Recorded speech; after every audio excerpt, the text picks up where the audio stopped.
My job is to somehow make them curious enough or persuade them by hook or crook to get more aware of themselves and where they came from and what they are into and what is already there, and just to bring it out. This is what compels me to compel them, and I will do it by whatever means necessary. Welcome to the Awesome Black Dad Show, where our goal is to inspire and educate dads to become a better version of themselves. We're back at it again. Another day, another dollar. Yes, sir. What's good, Yes, Real? sir. Man, what's happening, man? Yeah. We back. Let's get into it. We back. Let's get into it. So I'm gonna be honest with you, man. Week been crazy, and I know we've been talking back and forth through text, like trying to talk through topics and what we gonna get in today. And the world is crazy. And every day got something else going on, right? But one of the things that really come to mind and I want to talk about is see how wonder how you managing through it, and actually how some of the people in the audience managing through it, man. I feel like me and the wife were talking the other day, and we were talking about how we feel like we lost, right? But I actually posted that on social media, right? I was like, kids 2, parents 0. Zero. And we got 2, man, and you got 4. So it's crazy. I mean, like it feels like every angle is being attacked when it comes to them kids, man. It's your sleep, it's waking up, it's eating, it's work, it's school. It's like every angle you got, there definitely hasn't been a release, man. So today, let's talk about you win some and you lose some. Yes, sir. You know about that. When it comes to parenting, bro, it's just like, yeah. I mean, man, I think this time of uncertainty and all this chaos can actually help bring order. You know what I mean? Like for those who didn't have order in their home, you're being forced to have order, or you're gonna have chaos. It's one or the other. So the more you have one, the less of the other. You know what I mean? So the more order, the less chaos. Right. We got a bunch of kids over here. So there's a structure, there's an order. Right. There's at this time we're doing this. Other times, we just got a team. You know what I'm saying? Yeah. And I mean that between me and my wife. And then we have to delegate duties and keep everybody on track, because it's easy to just get to that point where you want to pull all your hair out. Right. Yeah. So that's interesting, right? You're talking about the whole team thing, and we know Lakers just Lakers just pulled off a win. LeBron. Congrats to LeBron pulling off his 4th NBA championship in 10 tries. And that's not a slight. I know people talk about him going to the finals 10 times and only winning 4. But how important is it to be a part of a successful team, right? And having somebody here to help in that presence, to help you when you're not, like when you're down and when you need somebody to be like, all right, well, I got 2 back-to-back meetings, babe. I need for you to kind of manage this over here. Or I've been in meetings all day. Can you handle dinner? Right? Yeah.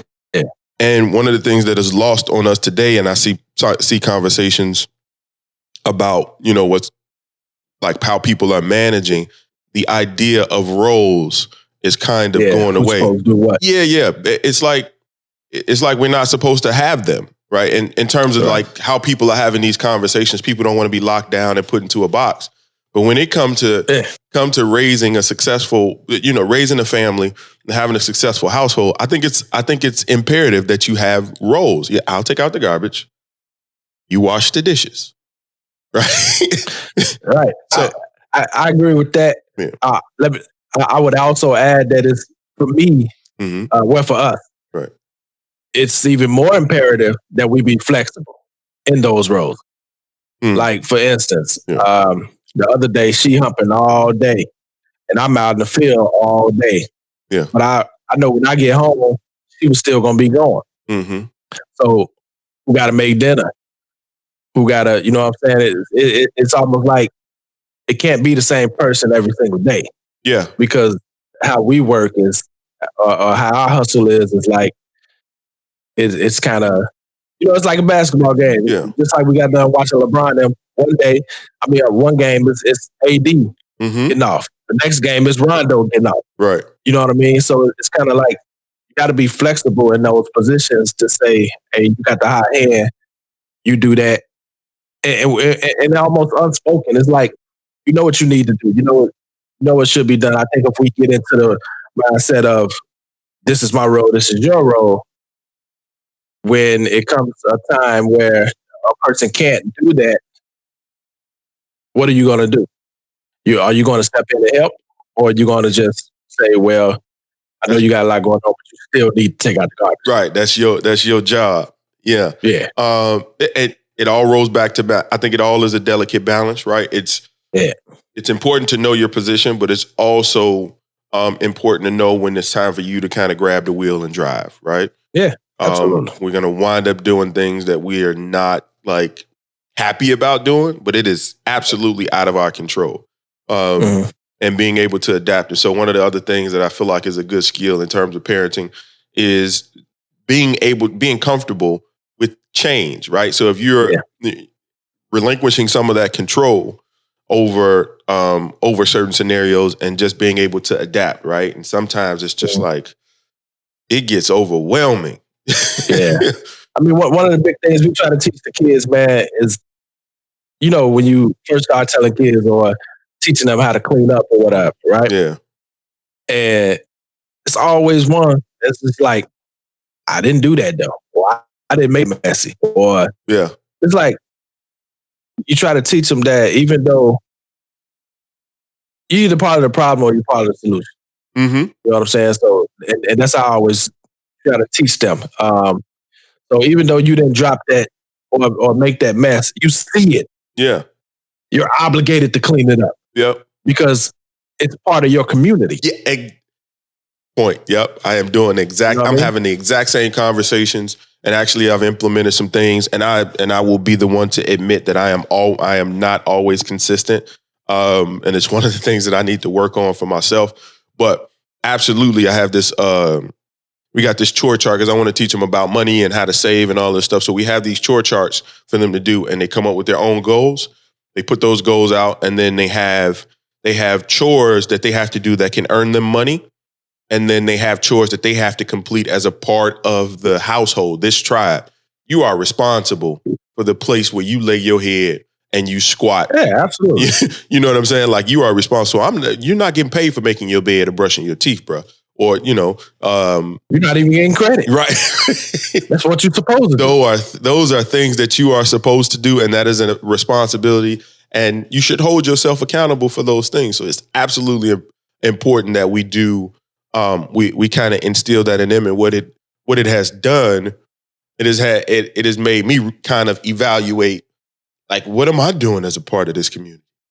Like, you know what I'm doing as part of this community? What?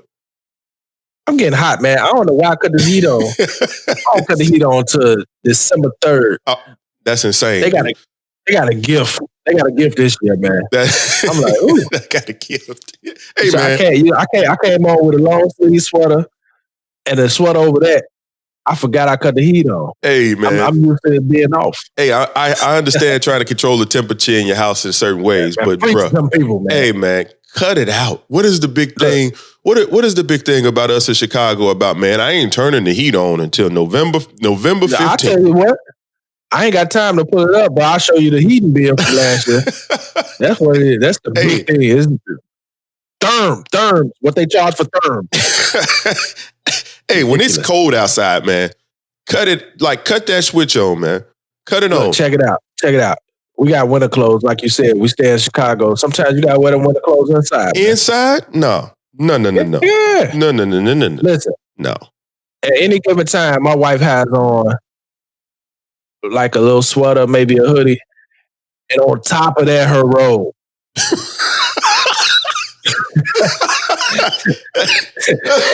and a scully. You know what I mean?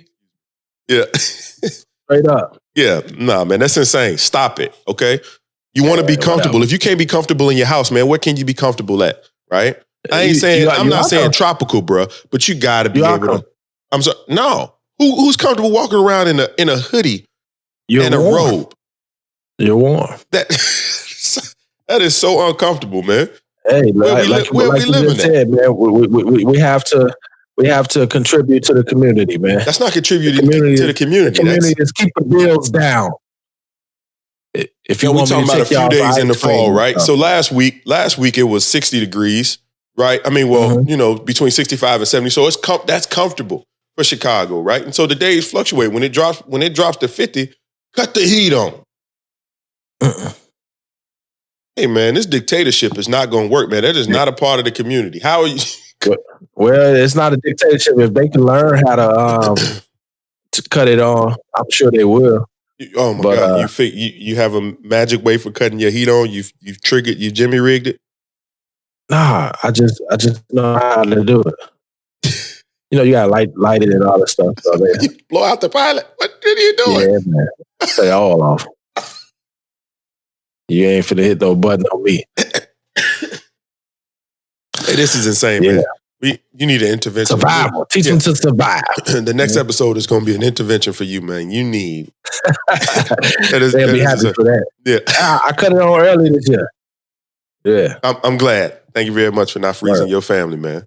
But appreciate that, man. Thanks. But yeah, no. So, but to that point, it is important that we be a part of that community. But at some point, like, I just want to trip the people on my team sometimes. Like, I need for you to sit down.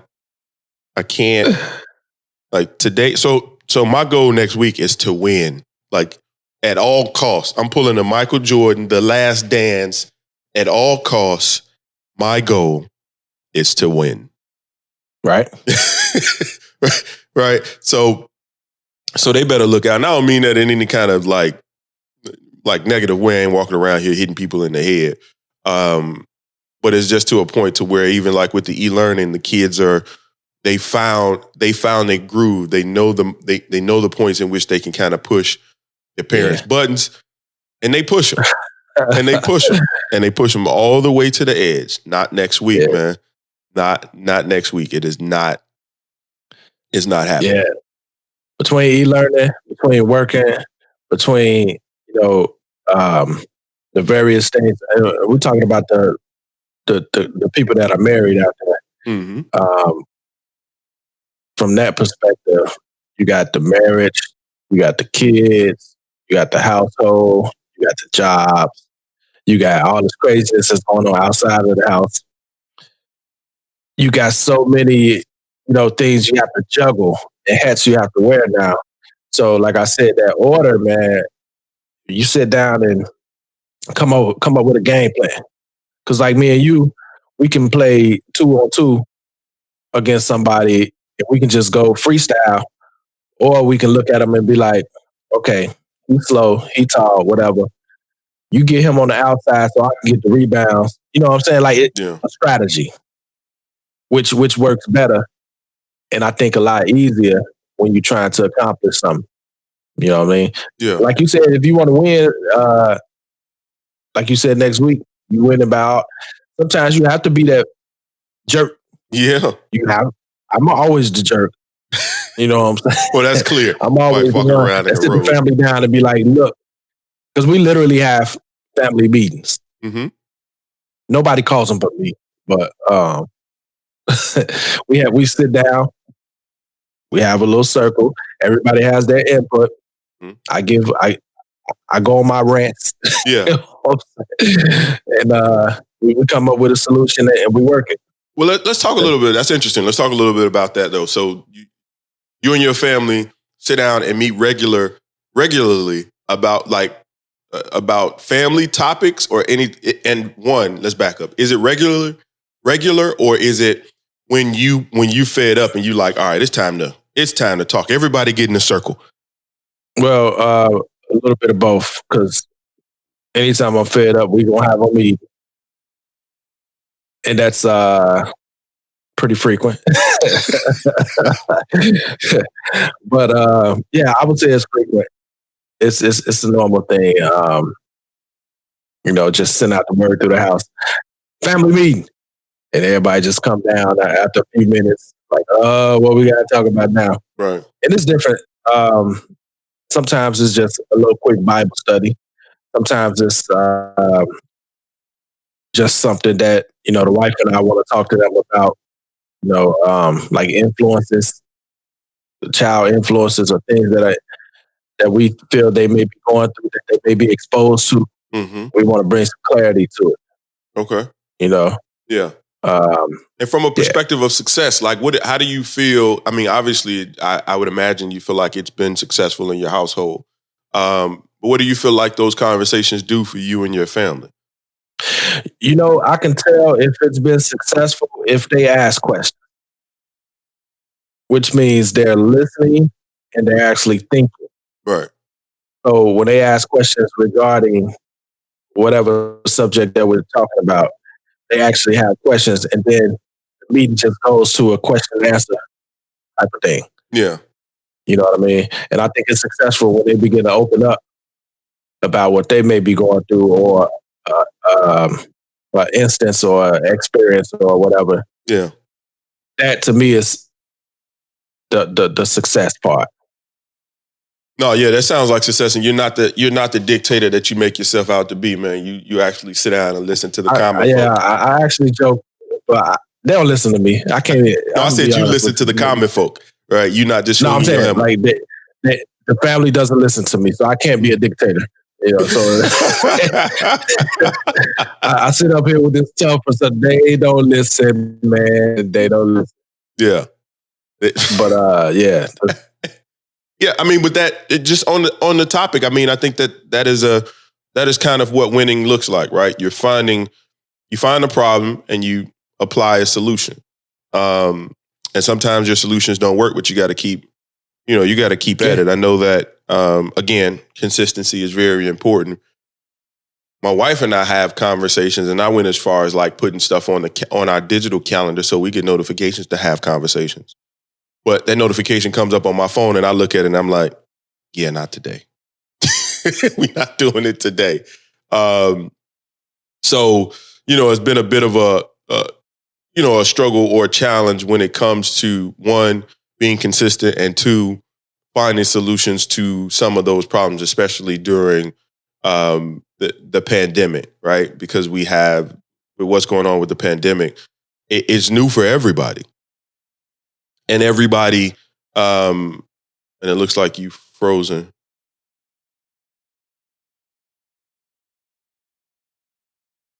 Are you still there? Yeah, I'm here. Oh, okay. I don't know if you heard anything I was saying. You had frozen. Yeah, probably the last 30 seconds. Oh, okay. Shoot, I don't even remember what I was, where I was. Rewind. What, you recording though, right? Yeah, I'm recording. I'll record. Well, we can, part of that conversation we were having, last week was about the teacher and the student. Mm-hmm. Mm-hmm. So even in us having those meetings, we're trying to teach. You know what I mean? And I had an instance where, well, not an instance, but what I've been seeing a lot is a lot of people blaming the teacher for them not being successful in one way or another. So, in other words, like an employee might blame the job for them not being able to, elevate, or a person in church might be blaming the preacher for not spiritually growing. Things like that, man. This is like, it irks the hell out of me that people will put that blame on someone else when that's a self-discipline, that's a self-motivation type of thing. It's like, we play ball, right? Mm-hmm. We would never blame Coach Garrett for us not getting better. Mhm. Garrett's job was to come in, give us the gameplay, give us the playbook, have us practice it. And on our individual time, we need to work on whatever we need to work on. Because when we're in practice, we're practicing as a team. Mhm. Nobody's doing individual practicing. You know, like in the NBA, they have team practice, but they have personal trainers. Yeah. Which means outside of team practice, they're actually practicing on their own. Mhm. You know, when I first met you, you couldn't dribble for nothing. You didn't have a left hand. I was always telling you, you never had a left hand. You took it upon yourself to get a basketball rim in your backyard and practice and came back better. Right. That ain't had nothing to do with the coach. You know what I mean? So it's like people cannot, or we as a people cannot continue to blame every outside force for our shortcomings. That's some stuff. So you just have to do. Yeah. It's just what it is. You just have to work. Yeah. I think when it comes to that point, I think there's a point when you have to decide for yourself when you're no longer the student.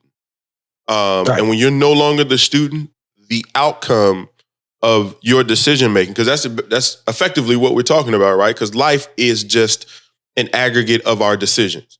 And so you want to be good at life, I believe you have to make more good decisions than bad.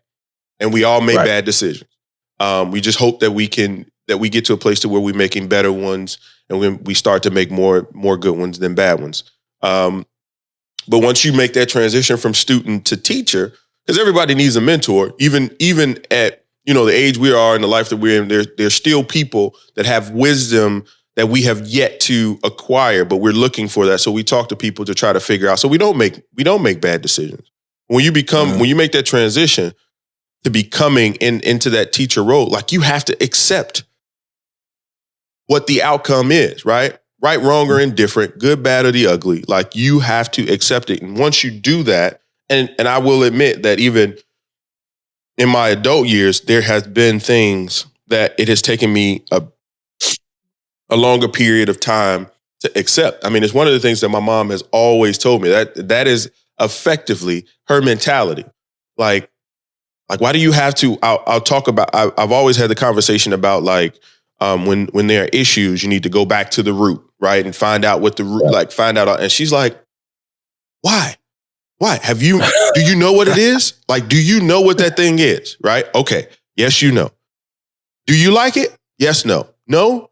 Change it. Like, why do you have to go and have all of these conversations? Right. Yeah. Why do you have to have all these conversations? And I try to explain the fact that it's like, to understand the fruit, you got to know the root, right? That's my opinion about it. Now, once you have that conversation, once you understand if the root is available for you to have this conversation and get some understanding, then you do that thing, right? You have that conversation, just don't dismiss it.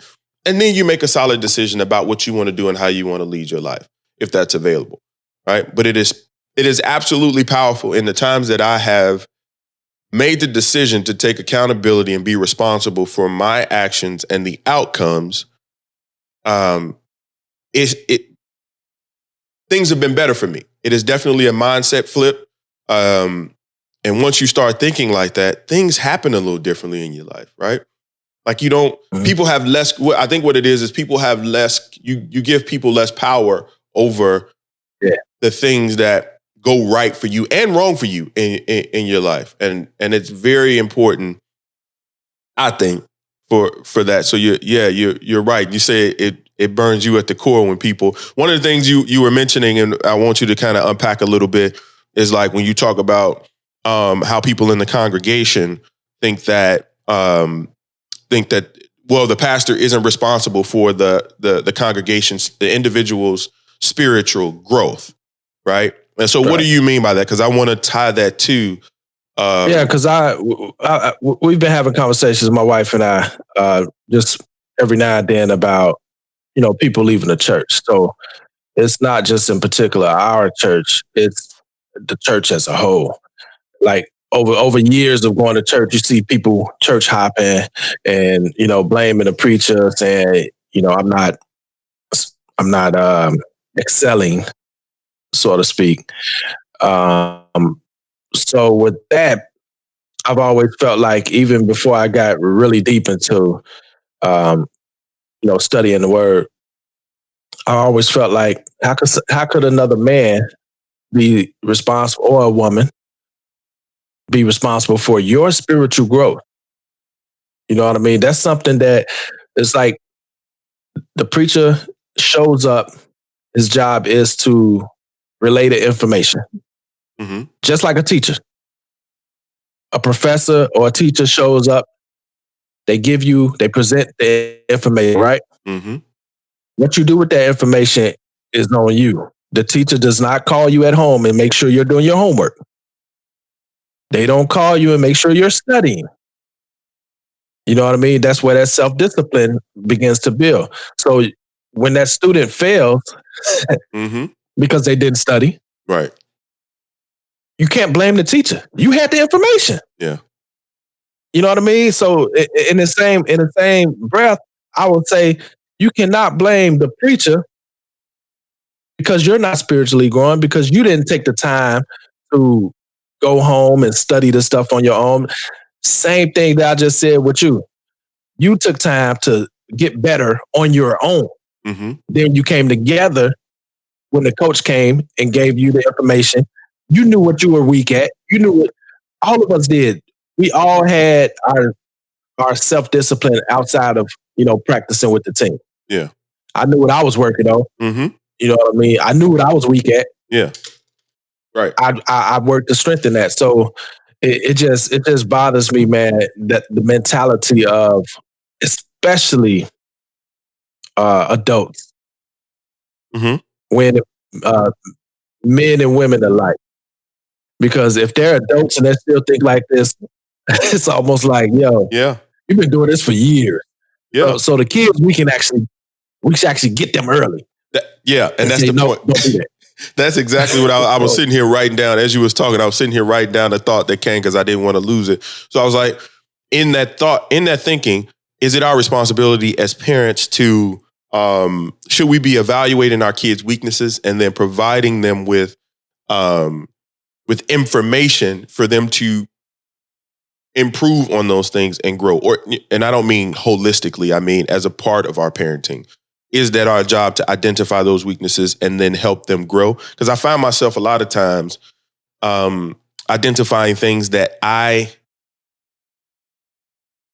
identifying my weaknesses sometimes in my kids. Like I can see some of the things that I've had troubles and struggles with, and then I jump on that thing as if my kid is me, right? And so I want to be careful with that because they're not me, right? Because I see this thing and I'm like, you're projecting. Yes, absolutely. I find myself projecting onto my kid, and I try to be very careful with that because they are not me.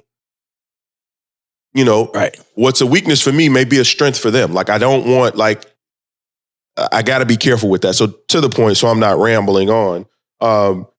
What do you think part of the parenting process is like we should be evaluating those weaknesses and giving our kids more information for them to get stronger, build a muscle about taking that information and being accountable, no matter the age?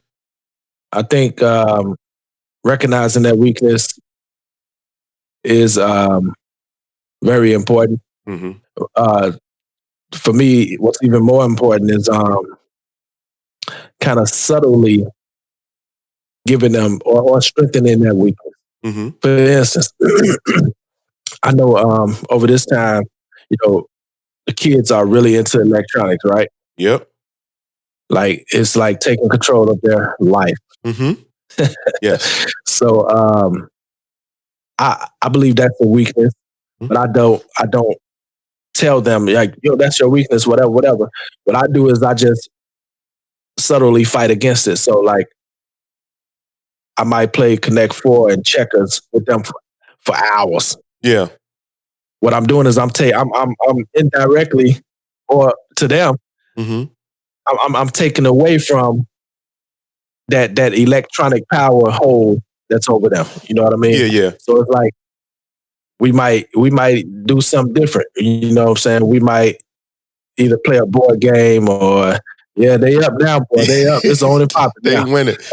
They winning, man. They see what I'm saying? Yeah. This is exactly what I got to, you know what I mean? And he know I'm on camera. Morning, man. Right. Yeah. What was that? That's Tyler. That's Tyler, man. Tyler. Yeah, boy, it's on and popping in your house now. Mm-hmm. And see, look, I'm trying to win. I get up early, try to make that happen. They came and found me. They came and found me, bro. Can't do that. You know what I'm saying? So what weakness is that? Like, what day is? What day? Oh, he downstairs. Yeah. He on his little radio show. Right. Yeah. Let's go. Oh, he's recording? We can get on camera. In our pajamas. Let's go. Let's get it. Yeah. They want their breakfast, man. Yeah. No, this boy want to get on that PlayStation. We just talking about them electronics. You need some order. You're supposed to have breakfast ready, so as soon as they wake up, they smell the breakfast, they go to the kitchen. Hey, man, that's the point. I want them to sleep. So now he's trying to turn on his PlayStation, right? Because you want to play. I was just about to say, they have electricity in their body, and they like, it's almost like they're going through withdrawals when they don't have electronics. Yeah. So for the people, so they shaking and they sleep. Right. For the audience that don't have the pleasure of really seeing visually what's going on right now, my son just kind of ran into the camera as we're recording, and we're having a conversation about ninja style. He just jumped into the frame and disappeared. Right. And popped back up. Yep. And this is why we talk. And this is why we're having a conversation about wins and losses, right? And strategically, it's time for me to get put pen to paper and create this plan, because it's. Yeah. You ain't gonna get up. Mm-hmm. Yeah, you talking all that. Yeah, no, not next week, bro. You talking all that. No. You talking all that. Now he in the back. He know he didn't won, so he over here smiling. So it's cool. It's cool. Yeah. Yeah, man. So even as teachers and students, man, we all got to understand that we have a role to play. Mm-hmm. As a student, your role is to learn and take what you've learned and actually apply it. Mm-hmm. As an action. You know what I mean? Right. As a teacher, you are to present the information. If you have the wherewithal, you can, kind of give a little bit more attention to certain students, if you can. Yeah. Sometimes you can't. We have to understand that even our teachers, our pastors, our coaches, they actually have lives. Mm-hmm. So their life is not just to, you know what I mean? Right. Pamper you and pep you up. Yeah. They have kids. They have wives. They have husbands. Yeah. They have to, kind of spread that time that they have out, man. Because nothing on earth to me is more valuable than my time. Mm-hmm. You know what I mean? Like, that's something you can't get back. Cannot get it back. You know what I'm saying? At all. You cannot get it back. Because if I could, I would go back be careful with and grab a few hours. Man. I would grab a few hours back. Man. But, the other important thing, too, is, when... A few years. Right. And talking about this is, I think that we need not forget that your life on this planet you'll forever be a student, right? There will be moments where you graduate and be in certain elements in your life. You graduate and become the teacher, and sometimes you don't have a choice in becoming a teacher. Life puts things in your space where it forces you that you have to. These are things that you have to get to a place where you're comfortable enough to teach that lesson, right? But I think we have to absolutely understand the fact that we'll never not be a student. And forgive the double negative, but we have to be in a place where it's just like we're always learning and be open to that change. And there are things that I thought that I knew that I had no clue about, right? Mm-hmm. And learning those things and always being a student, making sure that once you have that information, it's my responsibility to study, right? It's my responsibility to get that information so that I can become what it is that I would want to become and what I want people to see me as. And that's an absolute great point. And today we're on, you win some, you lose some. Yeah. So the other day, our youngest, the 5-year-old, Cairo, the boss. He's playing a video game. I'm downstairs working. I hear some thumping, boom, boom, boom, boom. Yeah. He comes stomping down the stairs. And I said, "Did you just throw that joystick when you were up there?" And he just staring at me. And he shook his head, yeah. I said, "You know what?" No, I asked him, "Why did he throw the joystick?" Of course I know it because he lost. Mm-hmm. He said, "Because," he just went off. "Because they lost, they beat me and da-da-da-da." I said, "You know what? Don't play the game again." Mm-hmm. He like, "No." I'm like, "No, don't play the game again until you can learn how to lose." Mm-hmm. Because what you need to do is when you lose, you need to learn why you lost and get better. Yeah. I looked at him, I said, "Get better." Mm-hmm. He just went back upstairs. 15 minutes come down, he come running. I did it. Right. I said, "Okay." I looked at him, I said, "Okay, do it again." He go right back up. "Oh yeah, I got it now." My point in all this is even when you lose, you have to learn Mm-hmm. that it's so much learning in losing. Yes. Now I don't want people to get used to losing. Right. I want them to get used to the fact that when you do lose, you need to take that loss and learn from it to get better. Because if you can just keep playing and to keep doing the same thing, you're not going to excel past that loss. No, I Or agree. even if you let that loss, affect you so deeply. Yeah. You know what I mean? Sometimes I play chess, man. When I was playing chess, I was coming up playing. I would lose a game in the next 2-3 games. That game I lost is still in my head. Yeah. I'm still pissed, Mm-hmm. which makes me actually lose the next 2-3 games because I'm still on the. Yeah. I can't get past this stupid loss. Like, oh, I can't believe I did that. Mm-hmm. And instead of moving on and learning from it, I'm still on it, which my mind wasn't right. Yeah. No, there's more. There's absolutely lessons in learning. Like, tell me the last thing you learned from winning outside of the feeling, right? Feeling is not something that you've learned. When you won, what did you learn from that win?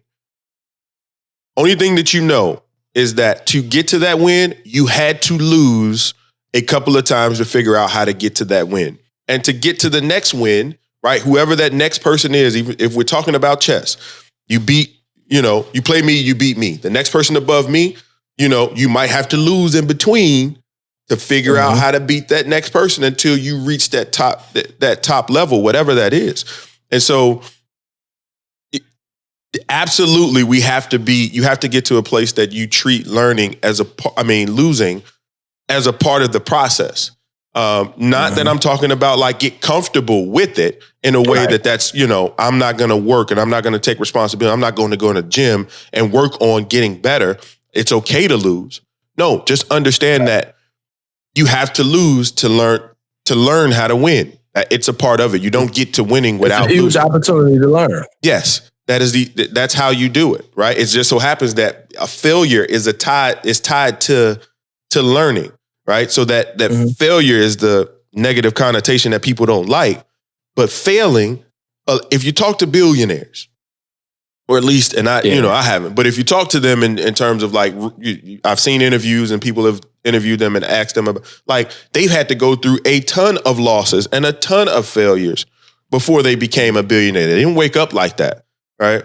Yeah. And so and it becomes the whole risk averse thing. And so once you get comfortable with the fact that like, I can take this risk, I'm okay with losing here. Then for me to get to that that top level, like I got to put myself in a position to lose.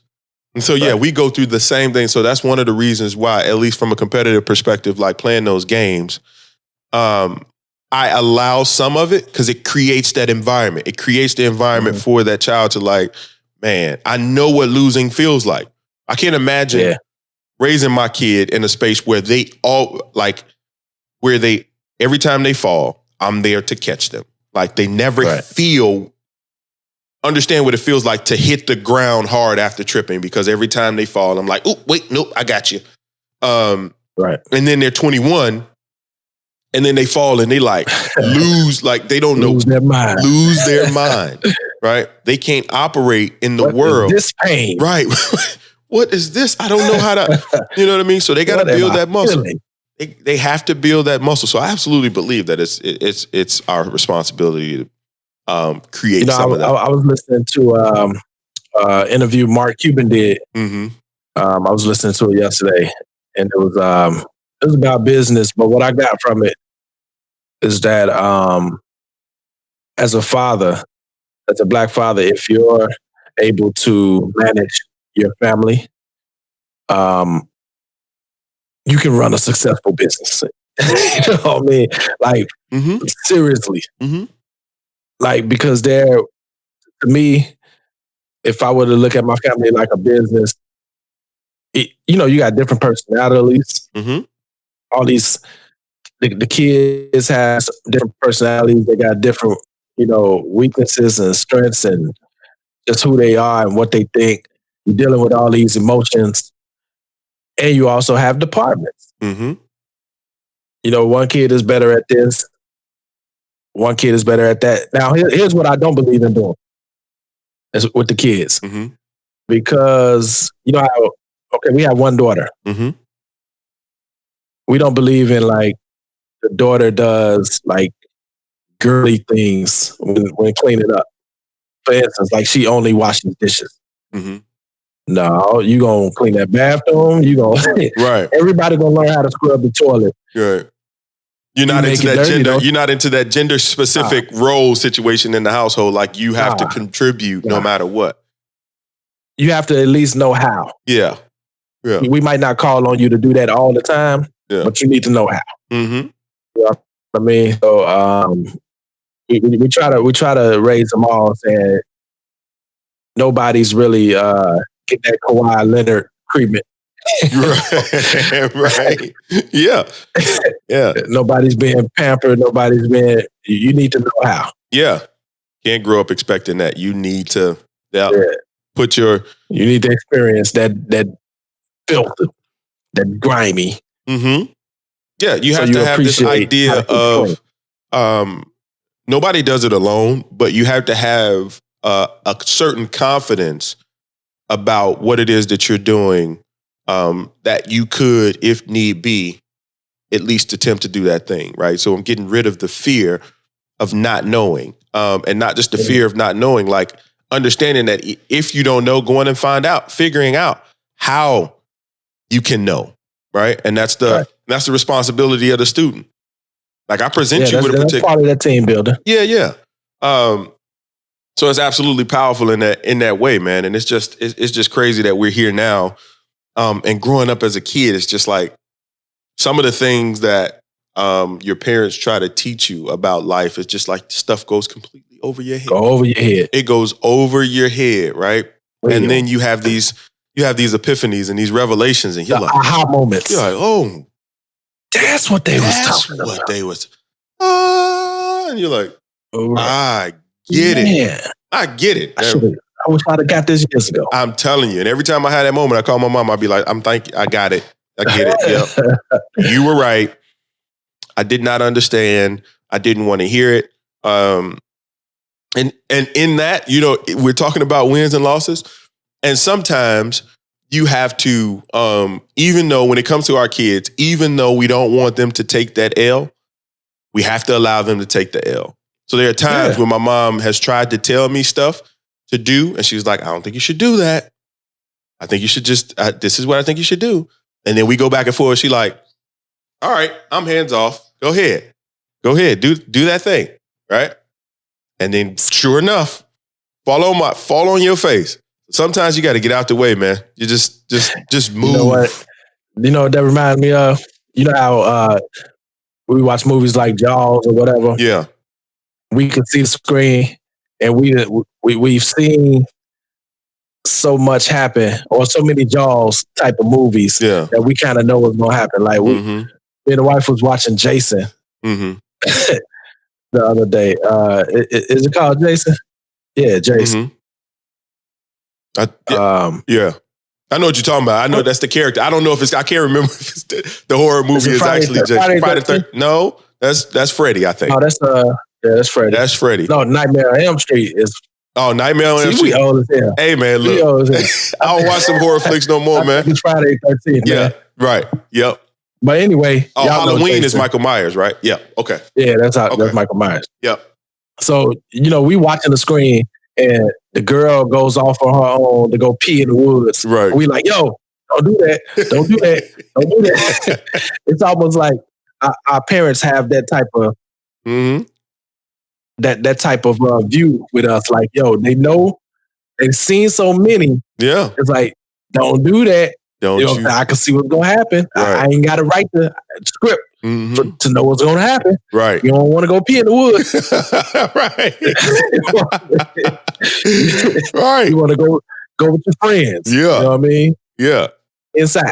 Right. You know Yeah. No, they so, had that. They had that foresight. That's a good analogy, man. Like having that foresight and seeing, and the girl not listening. Like, I gotta go. I'm going right now. Okay, you gonna come back without your head?